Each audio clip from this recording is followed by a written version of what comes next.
Hey everybody, it's Matt K, and I'm back again with another episode of Q&A with Matt K, the video series where you get to watch me answer a question on the fly with no preparation at all. It's a little insight into what it's like to be a Salesforce consultant that often gets asked questions and put into situations that they couldn't prepare for. If you're new to watching these videos, please remember to like and subscribe because then you'll be notified every time I publish one. I try to publish one once a week. And my goal for the year is at least 52. I'm a little behind, but I'm going to catch up, I promise. And the more people that we have subscribed, the easier it is for me to justify spending time answering questions for people that I don't know and they're not paying me. So please remember to like and subscribe. And if you've been an avid watcher of these videos for a while, thank you for subscribing. I appreciate your support. And with that, let's hop in. I just found this question. You can see it was posted today. And it's asking about using a flow to populate a long text area field on a custom object.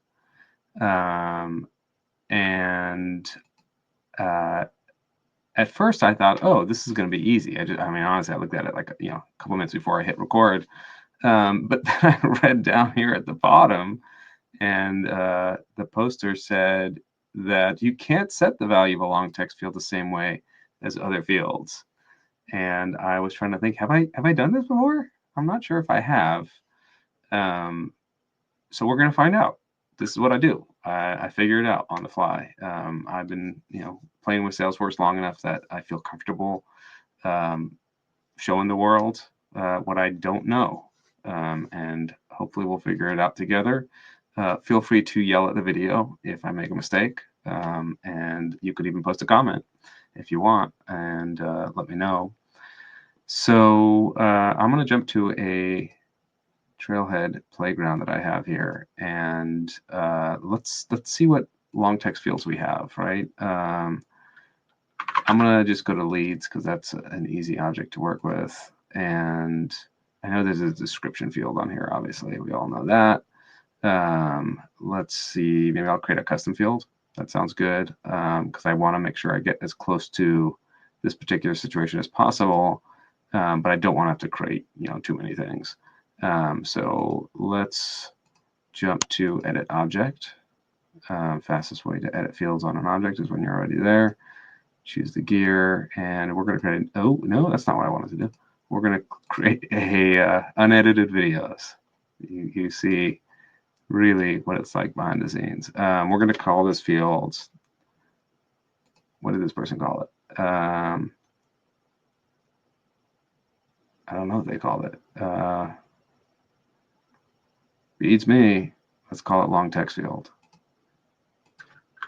My long text field. Okay, I'm going to set it to the max. And we're good.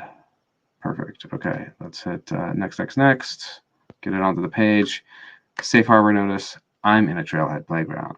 If you're going to be making any changes to your Salesforce, make sure that you're in a safe environment such as a Trailhead playground, a dev org, or a sandbox.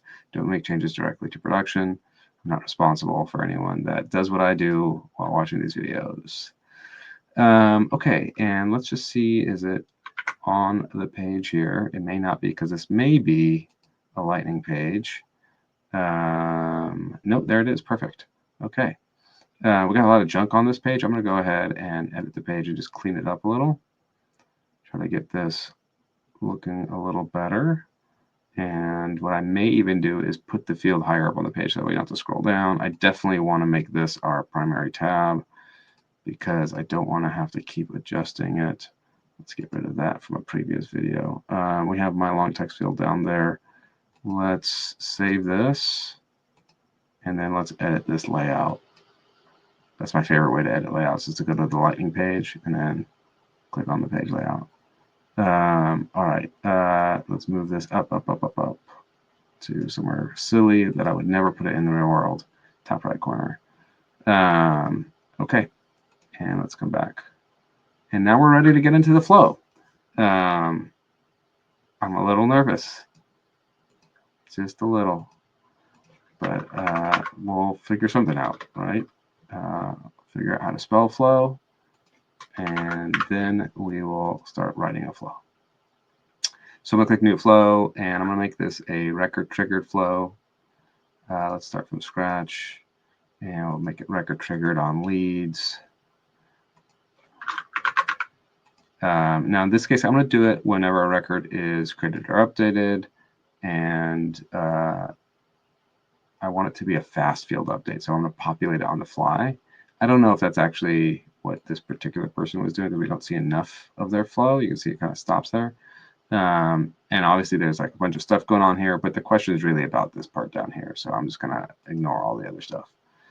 Okay, and so we have that set up, and all we really need to do is update triggering record and say update the lead. And let's see if we can fill in the field, my long text field. Well, that looks pretty easy. Can I just type in hello? See what happens. Let's save this. And this will be the lead fast field flow. Actually, I guess it's a lead save flow. All right, it's fine. Doesn't matter. Seems really easy. Something, can it be this easy? Well, that didn't do anything. So yeah, something. Huh. Oh, it's inactive. I didn't activate it. Okay. We're going to do this one more time. Let's come here. We're going to hit edit. We're going to hit save. Oh, well, that's super easy. Did this person not check? You don't need to use a text variable. But I think what they're doing is setting the value. That value for the long text area field is the value coming from the selected options in the loop. Got it. Right. Okay. So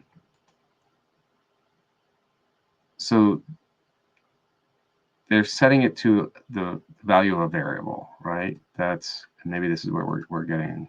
So let's create a variable. And we're going to call this the long text value. And it's going to be a text value. And hit done. And then here it's going to be equal to the long text value. Okay, great. We're going to need to set that long text value. And what I want to do is, let's just do a query. Get some random records. Let's get some random accounts. And we're going to just, I don't know, all records up to a specified limit. We're going to get 10 of these things. Let's just say, I don't really care which one. It's just something that we can do a loop for. That's all I care about. So we're going to now do a loop. We're going to loop through accounts. And there we go. And then for each one, what we're going to do, close some of these things are so, there we go. I'm zoomed in so much so you guys can see it. Oh, no, I can't see. We're going to assign. Okay.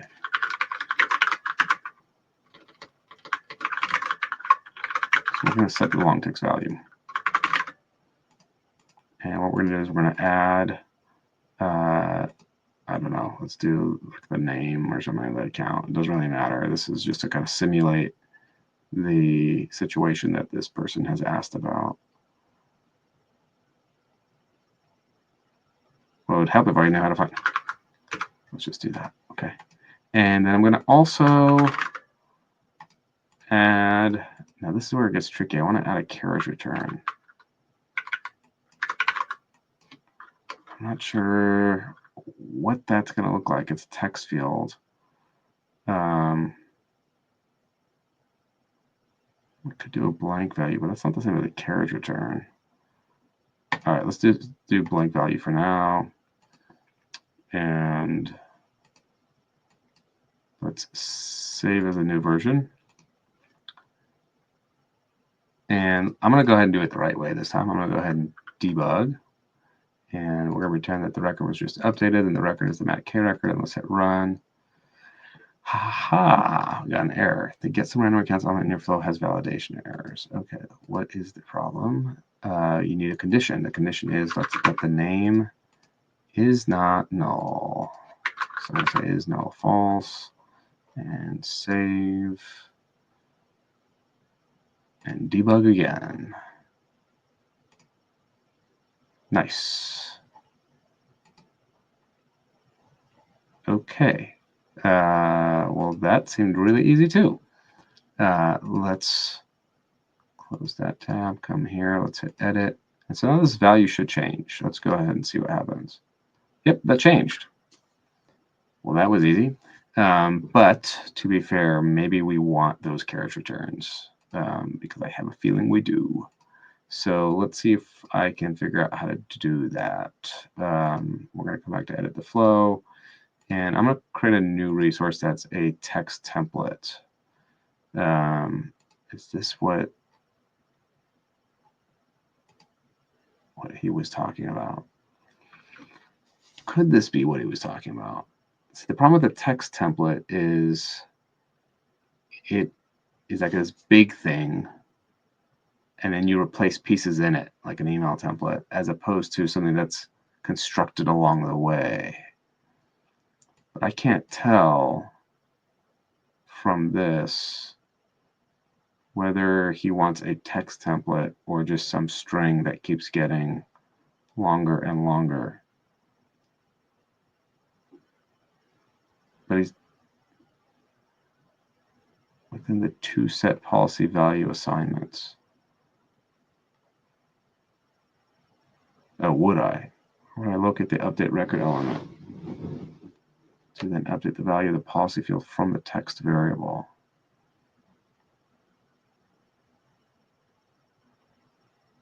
And now I look at this, we're updating policies based on quotes, but I don't think that really matters. Well, okay, I do. Okay, maybe it does matter. Because this would not be a fast field update. This would be an explicit update after on a related record, right? So policies are different than quotes. Okie dokie.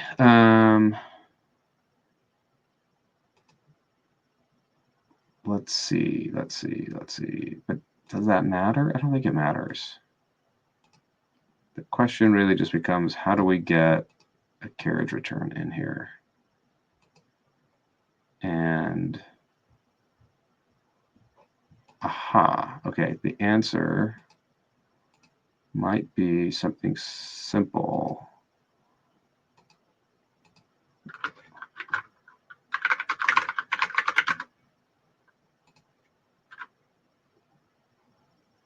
Like /n, maybe?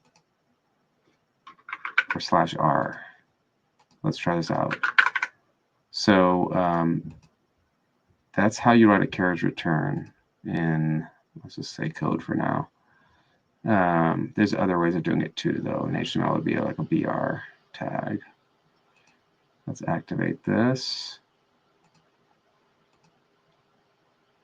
Hit save and see what happens. Nope, that did not work. Okay. It might need to be /n. I need to escape. That's called escaping it. It's putting a slash before something. Let's try that out. And I should just be debugging, but I want to make sure that it really works. Nope, that didn't work either. Okay, so okay. Let's go back to what I was doing before with the new resource, and we're going to make a text template. Okay, and here's what we're going to do. So this is going to be the long text template. What we can do is have item 1, or whatever, word 1 here, carriage return word 2 here, carriage return, and it might be a phrase, right? Like a paragraph, maybe. Paragraph is maybe the other one. And then returns, and paragraph 3 here, and so on and so forth. Okay. And this will allow us to have these character returns in here. I'm going to go ahead and hit done, delete this, and see. Aha, okay. Let's save that, make sure the character returns actually show up.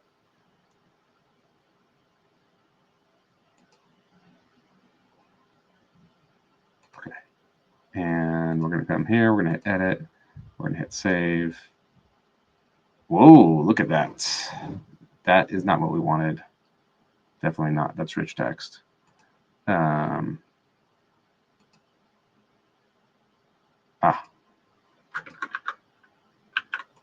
View as plain text. Let's do, oh, did I lose my, no, I didn't. Okay.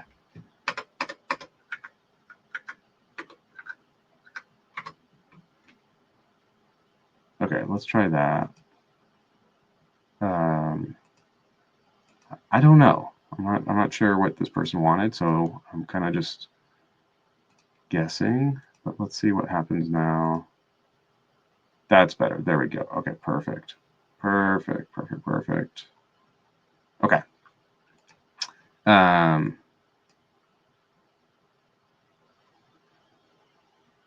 did that one totally backwards, but that's okay. We're gonna fix it.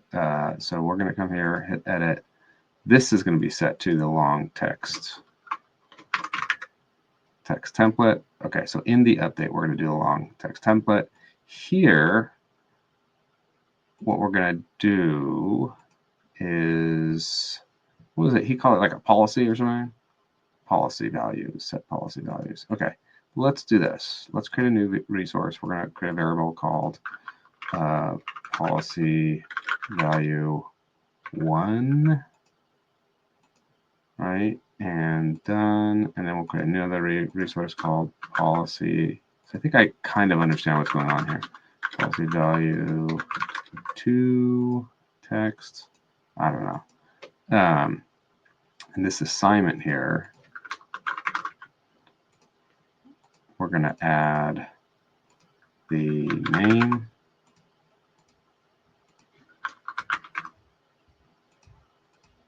Add.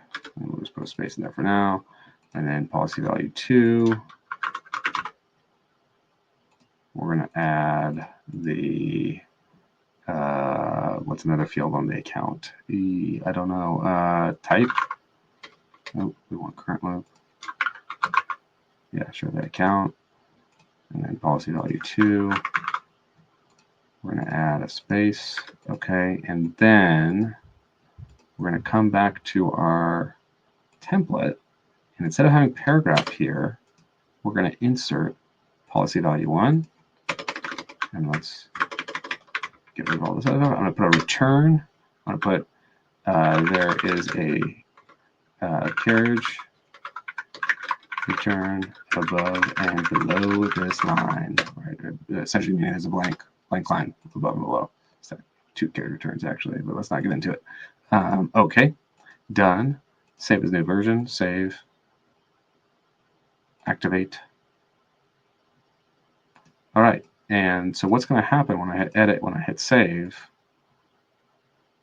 we have this here, which is a concatenated list of the account names, and this here, which is a concatenated list of the types. Now, it's kind of weird that we don't have a lot of types in there.